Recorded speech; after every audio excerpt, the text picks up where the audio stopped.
अस्सलाम वालेकुम फ्रेंड्स, आप देख रहे हैं सुपर लाइव प्लस। एक सुपर खबर लेकर आपकी खिदमत में हाजिर हूँ। दोस्तों, मैट्रिक नताइज के ऐलान का शेड्यूल जारी कर दिया गया है।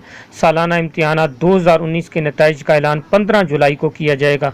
लाहौर समेत सूबा भर में मैट्रिक के नताइज के ऐलान के लिए शेड्यूल जारी कर दिया गया है। मैट्रिक सालाना इम्तिहान 2019 के नताइज का ऐलान 15 जुलाई को किया जाएगा। चेयरमैन लाहौर बोर्ड चौधरी मोहम्मद इस्माइल ने सूबे के तमाम बोर्ड सरबराहान को मरासला जारी कर दिया है।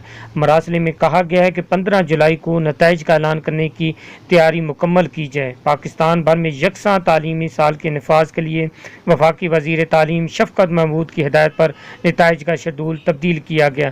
चेयरमैन लाहौर बोर्ड के मुताबिक इम्तिहानी नताइज के शेड्यूल को एक हफ्ता पहले जारी किया जा रहा है, जिसका मकसद आइंदा तालीमी साल में तमाम सूबों का इम्तिहानी शेड्यूल यकसा करना है। ये थी ताज़ा तरीन मैट्रिक के नताइज के हवाले से।